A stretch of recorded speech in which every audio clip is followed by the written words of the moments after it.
Tendance Ouest. Léa Passy est avec nous, comment tu vas? Ça va bien, merci de me recevoir dans ce joli petit van. T'as vu, on a mis la mer pour toi. Vue sur la mer, ouais. Comme c'est de la région parisienne, on s'est dit, voilà, on va lui mettre la mer, elle va être bien. Ça me met du baume au cœur. C'était pas prévu, on devait le faire très loin, mais comme on t'accueille, voilà, c'est ça. J'apprécie la démarche. On a mis la mer. Alors, ce soir, c'est toi qui vas qui aura la chance d'ouvrir les festivités devant plusieurs dizaines de milliers de personnes. Il va y avoir du monde, figure-toi. Ça y est, je stresse, je m'en vais. Ça mais suffit. non, mais reste là. Il y aura que 25 000 à 30 000 personnes devant. Ça va, tout va bien. Et 80 000 autour de toi, puisqu'on y en a mis également quelques écrans.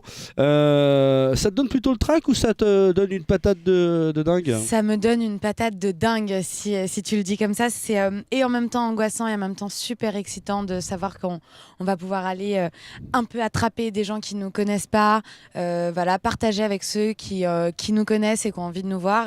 C'est typiquement le style de plateau qui permet de faire de la rencontre entre artistes, nous derrière, de faire la rencontre avec les gens qui nous suivent, donc c'est toujours un plaisir. Alors ton premier single Pour aller où est arrivé comme un vent de fraîcheur, j'aime bien cette phrase, comme un vent de fraîcheur l'année dernière. J'ai dit celle-là, il faut que je la donne au moins une fois.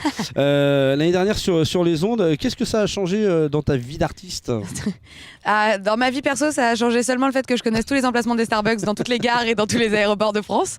Et dans ma vie artistique, ça m'a permis de sortir le deuxième single et de sortir Chapitre 1, qui est mon premier album, qui est sorti le 23 juin. Exactement, on allait en parler. Alors ce qui est dingue au début, c'est que tu faisais pas forcément de la chanson, tu faisais du théâtre.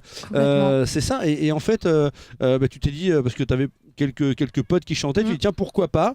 Du coup, t'en arrives là. Pourquoi avoir changé? Est-ce que le théâtre c'est fini? Comment? Le théâtre s'est arrêté parce que la musique a commencé à prendre beaucoup de temps, mais c'est vrai qu'au départ je voulais vraiment allier les deux. La preuve en est que je payais des cours de théâtre et à contrario je payais absolument aucun cours de musique parce que c'était vraiment pas ça finalement mon premier rêve artistique, si je puis dire.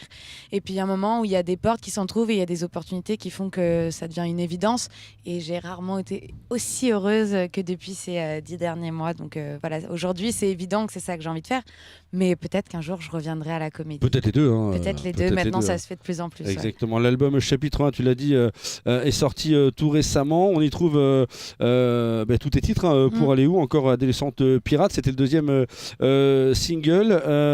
Allez, s'il y en a un que tu devais mettre en avant, hormis ces deux-là, puisqu'on les connaît déjà, un autre titre que tu devais mettre en avant? Alors il y a deux autres titres, j'en profite, c'est toujours négocié. Il y a Sens Unique qui arrive après, qui est un morceau qui est assez fort pour moi. Et il y a Algorithme, dont je suis très fière, qui termine l'album. Et c'est un morceau un peu particulier, parce que pour le coup c'est le seul que j'ai totalement écrit et co-composé. Donc c'était un peu mon aboutissement à moi d'arriver à mettre mes propres mots, parce que j'avais très peur au départ d'écrire en français. Et Algorithme, c'est l'aboutissement de 2 ans de travail. Tendance Ouest.